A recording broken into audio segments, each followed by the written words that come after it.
Bismillahirrahmanirrahim. Assalamualaikum warahmatullahi wabarakatuh.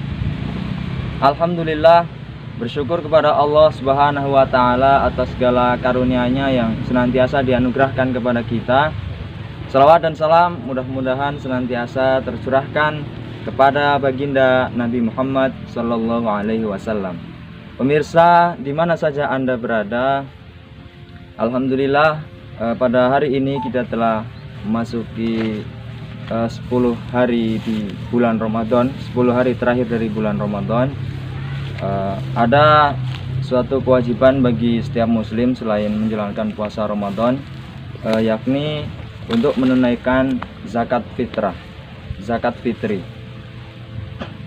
Jadi kalau kita ingin mengetahui hikmah dari penunaian zakat ini adalah pertama untuk mensucikan atau sebagai pembersih bagi orang-orang yang berpuasa.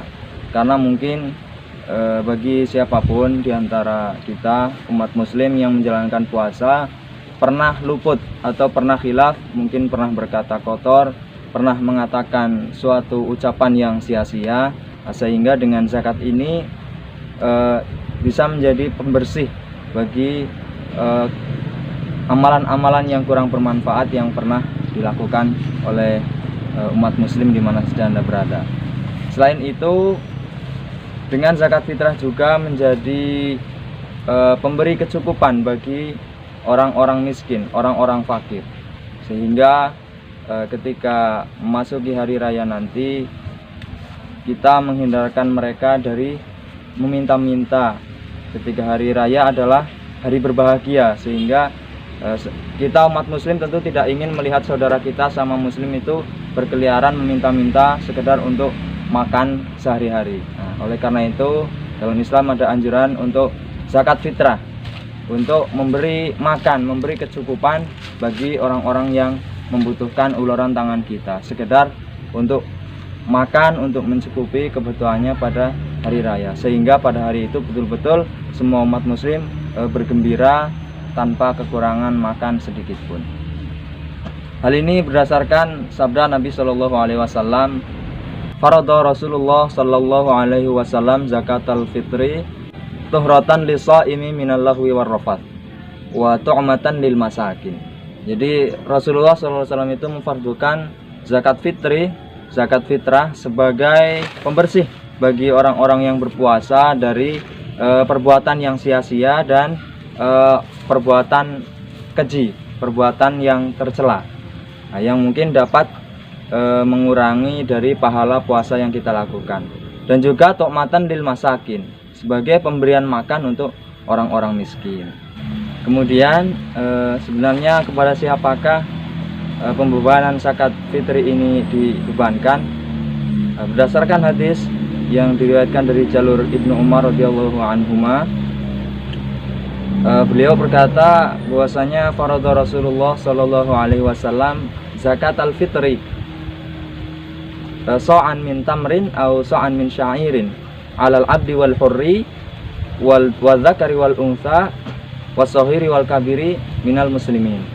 Jadi Rasulullah Shallallahu Alaihi Wasallam itu mewajibkan atau memfardukan untuk mengeluarkan zakat fitri, zakat fitrah berupa satu sok tamar, kurma, atau satu sok dari jenis jawawut, jelai, gandum, dan lain-lain.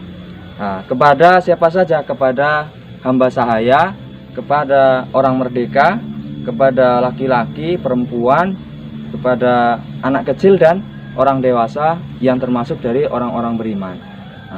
Mengenai anak kecil dan hamba sahaya, maka kalau anak kecil tentu yang mengeluarkan zakatnya adalah orang tuanya atau kepala keluarganya yang mencari nafkah untuk keluarga tersebut. Sedangkan hamba sahaya, maka yang membayarkan zakat fitrinya adalah tuannya yang memiliki hamba tersebut. Kemudian dari itu semua maka dapat disimpulkan bahwasanya kewajiban zakat fitri ini dibebankan kepada seluruh umat muslim. Kecuali memang bagi orang miskin yang ia betul-betul tidak memiliki kebutuhan pokok untuk mengeluarkan zakatnya, maka ya tidak bisa dipaksakan untuk mengeluarkan zakat. Namun apabila memang masih memiliki kecukupan untuk mengeluarkan zakat dan untuk makan kebutuhan sehari-hari, maka sebisa mungkin kita harus berusaha untuk mengeluarkan zakat fitri sebagai pembersih bagi puasa yang kita lakukan. Kemudian kapan pelaksanaan atau zakat fitrah itu ditunaikan, diberikan kepada golongan yang berhak mendapatkannya, yakni tu'matan lil masakin, sebagai pemberian makan bagi orang-orang miskin. Nah, ini perlu kita ketahui bahwasanya zakat fitrah ini diberikan bukan kepada 8 macam seperti zakat mal. Jadi kalau khusus untuk zakat fitri, maka ini hanya diberikan kepada orang miskin. Sehingga apabila ada pertanyaan apakah amil zakat fitrah termasuk mendapat bagian zakat fitri itu, maka karena zakat fitri ini adalah dikhususkan untuk orang-orang miskin, sehingga amil tidak mendapat jatah zakat fitri kecuali memang dia amil tersebut termasuk dari kalangan orang miskin. Nah, apabila amil tersebut adalah orang miskin, maka ia boleh mendapat zakat fitrah tersebut. Untuk pelaksanaannya memang ini terdapat perbedaan pendapat. Jadi seperti Abu Hanifah itu berpendapat bahwasanya zakat fitrah itu boleh dibayarkan di awal bulan. Nah, atau misal pendapat Malik dan Hanabilah itu boleh mengawalkan zakat fitrah sehari sebelum Idul Fitri atau maksimal 2 hari. Jadi kalau Abu Hanifah boleh dari awal bulan Ramadan dibayarkan zakatnya. Kemudian kalau Imam Malik dan Hanabilah itu boleh dibayarkannya sehari atau 2 hari sebelum datangnya bulan Idul Fitri. Akan tetapi yang paling afdol adalah ketika terbit fajar sebelum melakukan sholat Idul Fitri.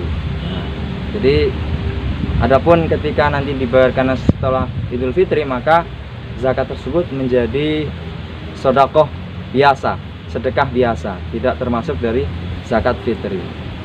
Hal ini berdasarkan sabda Nabi Sallallahu Alaihi Wasallam sebagai kelanjutan hadis yang menyebutkan bahwasanya zakat itu sebagai pembersih bagi orang yang berpuasa dan orang miskin. Kemudian dilanjutkan, faman addaha qabla shalat fahiya zakatun maqbulatun, faman addaha ba'da shalat fahiya sadaqatun minas sadaqat. Jadi barang siapa yang menunaikan zakat fitri ini sebelum sholat Idul Fitri, maka zakatnya itu sebagai zakat yang diterima, zakat fitrah yang diterima. Akan tetapi barang siapa yang menunaikan zakatnya setelah sholat Idul Fitri, maka ini hanya menjadi sedekah biasa. Sehingga kepada seluruh umat muslim di mana saja Anda berada, kalau kita ingin zakatnya diterima sebagai zakat yang sah, zakat yang diterima, maka anjuran untuk menunaikan zakat tersebut adalah di bulan Ramadan sebelum